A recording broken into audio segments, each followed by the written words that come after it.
Boa noite a todos aqui presentes. Boa noite ao pessoal de casa que nos acompanha pelo Facebook.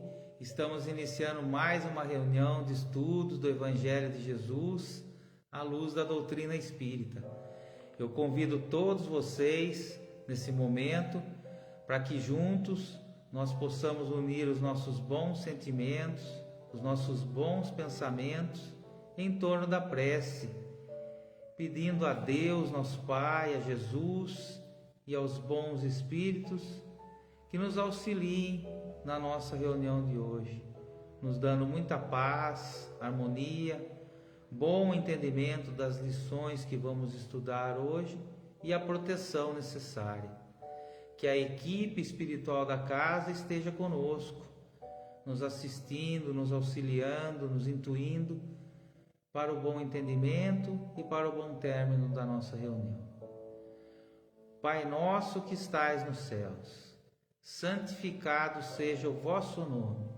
Venha a nós o vosso reino e seja feita a vossa vontade, assim na terra como em todos os planos do universo. O pão nosso de cada dia nos dai hoje, Pai.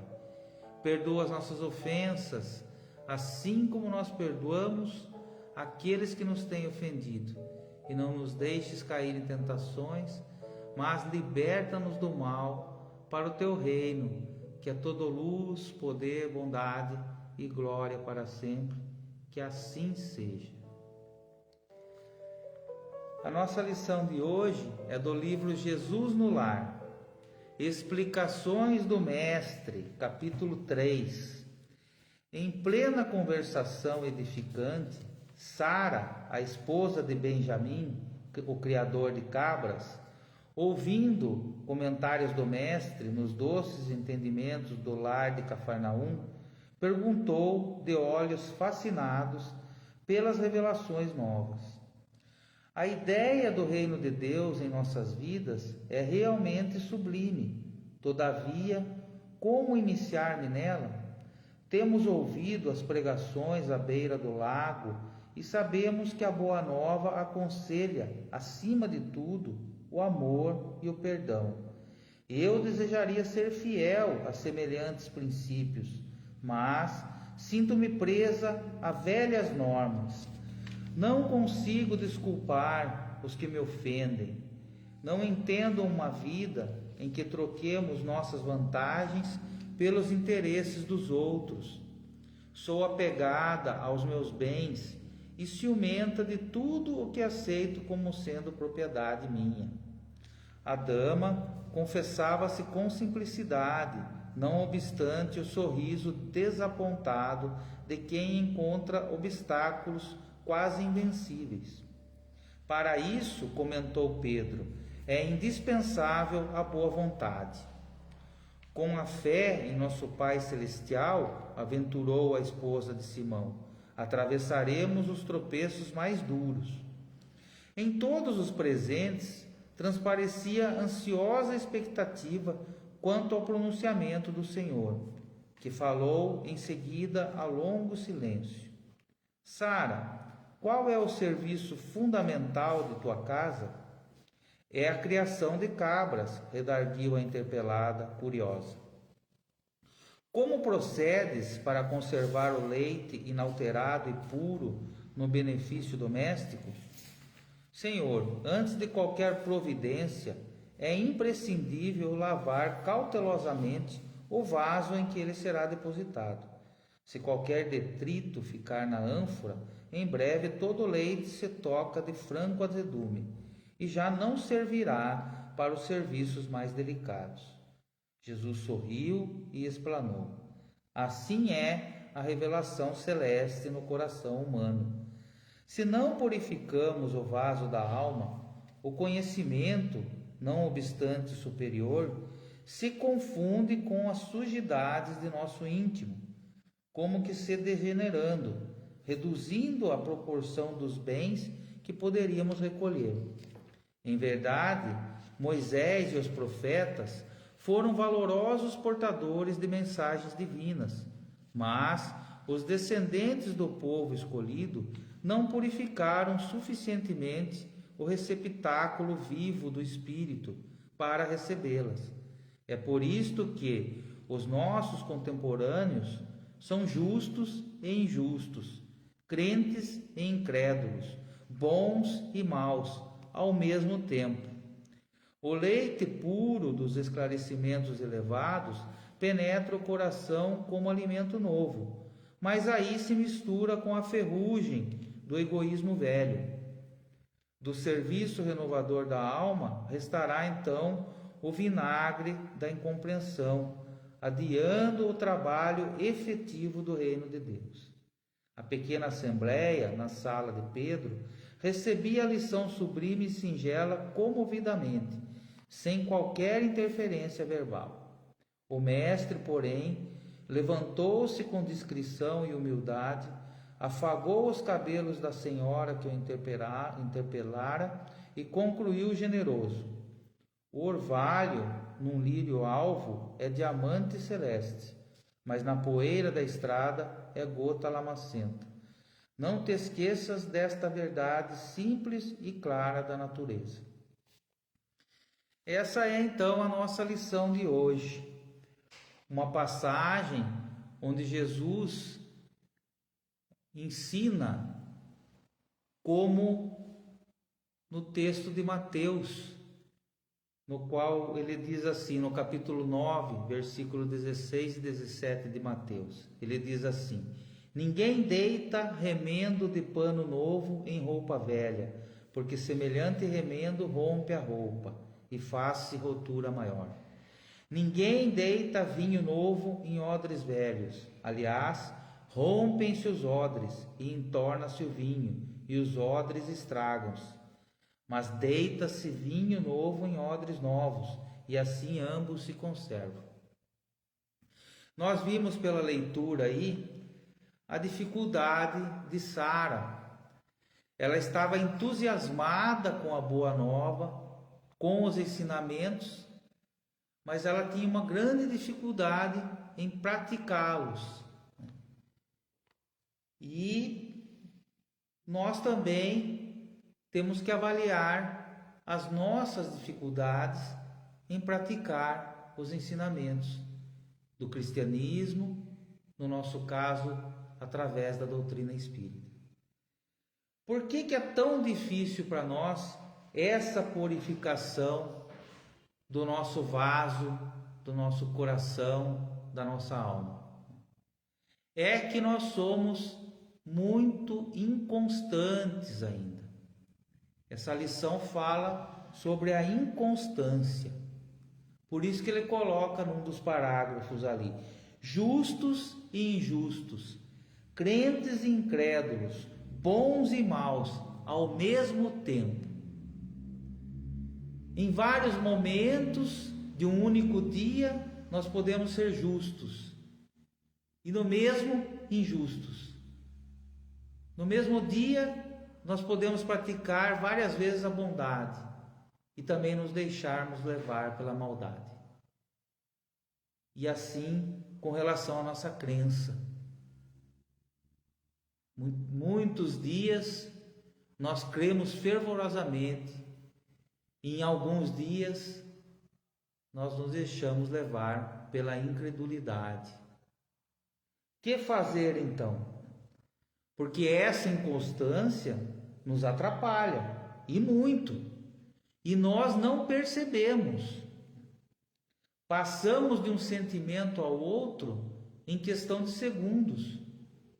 Nós passamos facilmente de um sentimento ao outro em questão de segundos. Para que nós possamos então purificar o nosso coração, é importante sermos mais ponderados e cuidadosos, pensar antes de agirmos, pensar antes de falarmos, e agir e falar com critério. Veja quanta coisa é necessário fazer depois que nós recebemos os ensinamentos de Jesus. E sermos principalmente, acima de tudo, mais constantes nesse objetivo do bem. nesse objetivo de melhorarmos como espírito. É interessante porque essa virtude, a constância, ela é imprescindível para o êxito de qualquer empreendimento. Já pararam para pensar? Qualquer empreendimento da nossa vida é necessário constância para que possa ter êxito. Porque senão, diante da primeira dificuldade, nós desanimamos e desistimos.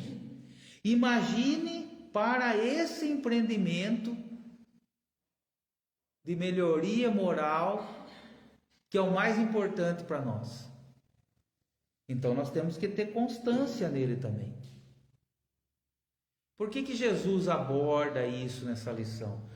Porque toda ideia nova empolga, mas gradualmente as dificuldades vão surgindo e tiram, em alguns casos, o entusiasmo do princípio. Muitos que receberam a boa nova, que ouviram Jesus no Sermão do Monte, se entusiasmaram, se empolgaram com as lições, mas não entenderam completamente elas e esperaram resultados imediatos e não houve. Então eles desistiram, desanimaram. Veja, não foram constantes dali para frente, quando receberam as lições.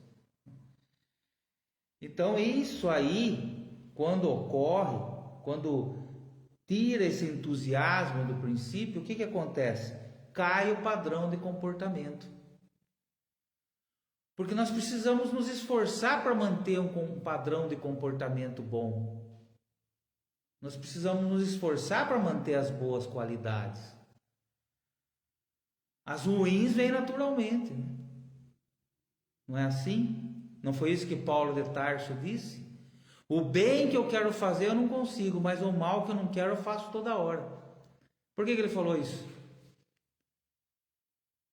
Nós, como espíritos ainda imperfeitos, ainda no início da nossa escalada evolutiva, é muito mais natural que a gente vá por esse lado. As boas qualidades precisam da constância. Da constância do quê? Foi a resposta de Pedro a Sara aqui. Ele disse assim: é necessário boa vontade. Então tem que ter constância na boa vontade. E fé, que significa confiança, nos momentos difíceis. Não basta somente acreditar na mensagem de Jesus. Para aplicá-la na nossa vida é necessário isso aqui, dessa lição. Para receber a boa nova, como lido aqui no texto, é necessário coragem também. Seguir em frente, mantendo a mesma empolgação de quando ouviu a lição. Muitas vezes a gente ouve a lição na casa espírita, ouve a palestra, gostamos muito da palestra, nos empolgamos com a palestra, vamos para casa, depois de alguns dias, nós já esquecemos a palestra, já esquecemos a lição, não aplicamos na nossa vida. Esse é o chamado dessa lição, é essa a reflexão do dia de hoje. Sempre será necessário muito estudo, muita preparação e muito esforço para conquistar qualquer meta. Ninguém conquista metas sem esforço. Aquele ditado popular, o que vem fácil vai fácil, é verdadeiro. Nós só daremos valor às coisas em que nós tivermos que nos empenharmos para conquistar. Aí nós damos valor. Então é necessário manter essa constância na nossa vida, no nosso dia a dia. Assim deve ser para que a gente possa atingir o reino de Deus. Não fora, dentro de nós. É dessa forma que nós vamos construindo ele. Sem disciplina e sem constância, não se atinge objetivo nenhum. Não se iludam. Sem disciplina e sem constância, nós não chegamos a atingir objetivo nenhum. Muitas pessoas ficam entusiasmadas quando ouvem as lições do Espiritismo, do cristianismo, mesma coisa. Qual que é o conselho, então? Mantenha o entusiasmo sempre, persevere, se aplique no objetivo. No livro Conduta Espírita, André Luiz diz o seguinte: inconstância e indisciplina são portas de frustração. São portas abertas para a frustração. Por quê? Porque a pessoa que é inconstante e indisciplinada, ela não consegue atingir os seus objetivos. Ela não consegue finalizar os seus projetos.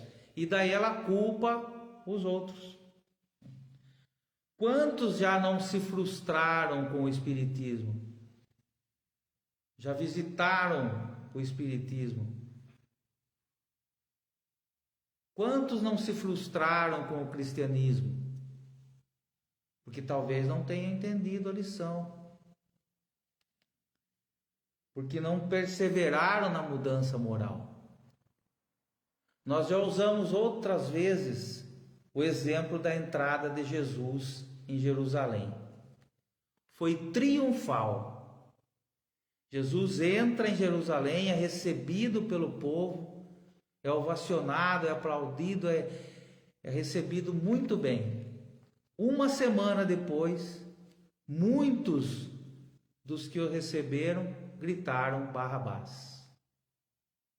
Por quê? Porque se frustraram. Queriam algo que Jesus não podia dar a eles. Não entenderam, não compreenderam.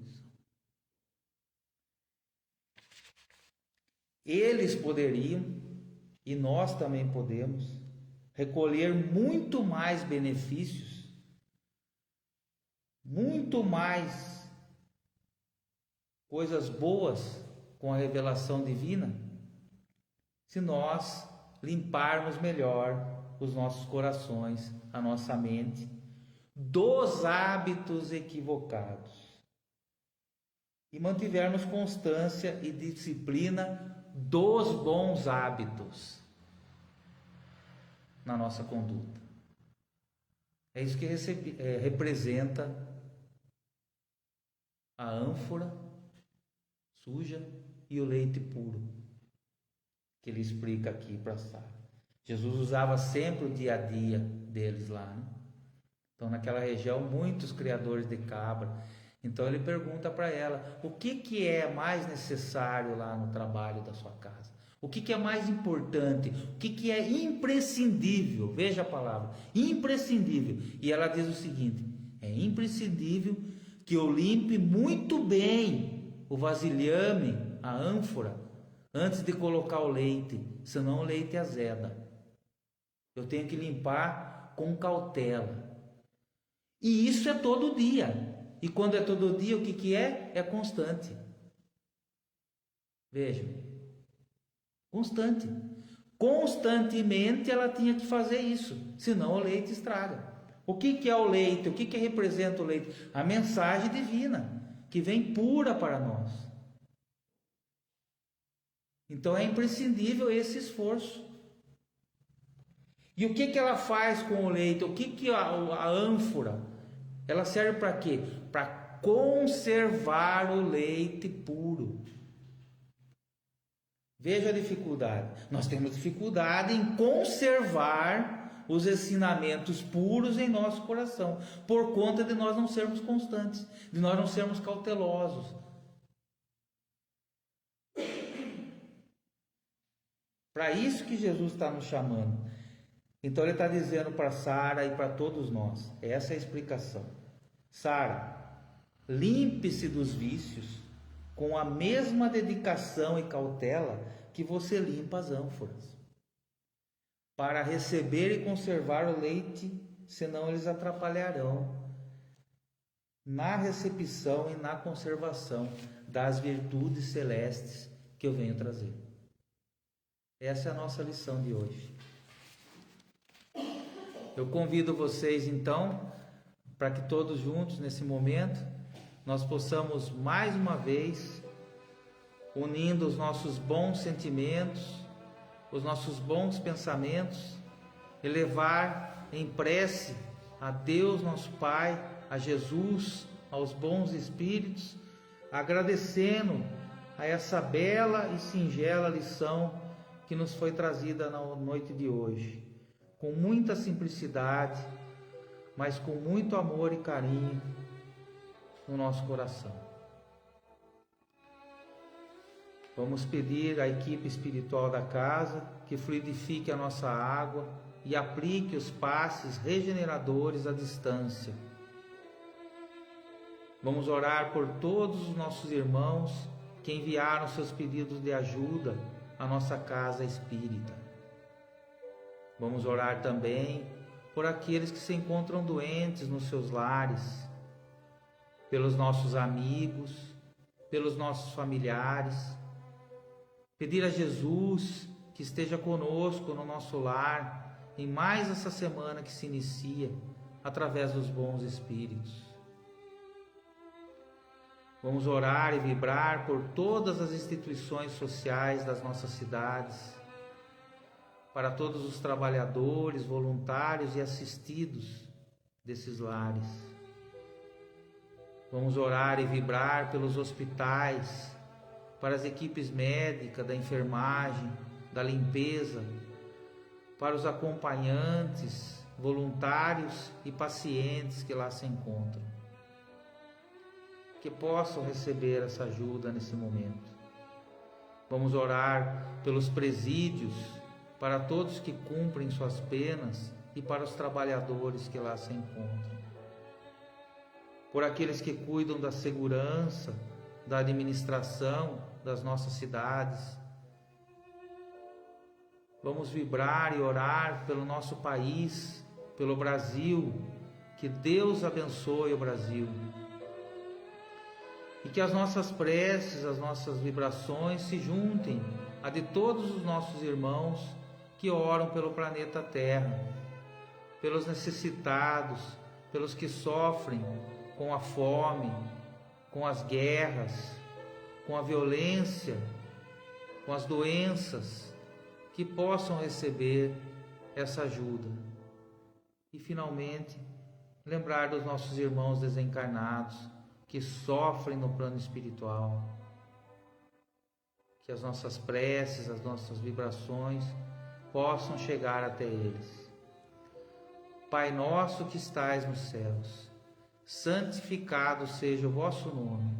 Venha a nós o vosso reino, e seja feita a vossa vontade, assim na terra como em todos os planos do universo. O pão nosso de cada dia nos dai hoje, Pai. Perdoa as nossas ofensas, assim como nós perdoamos aqueles que nos têm ofendido. E não nos deixes cair em tentações, mas liberta-nos do mal para o teu reino, que é toda luz, poder, bondade e glória para sempre. Que assim seja, Pai. Muito obrigado a todos, que Deus nos abençoe, nos ilumine, e Ele assim nos permitindo, nós estaremos novamente juntos na segunda-feira, às 8 da noite. Um grande abraço.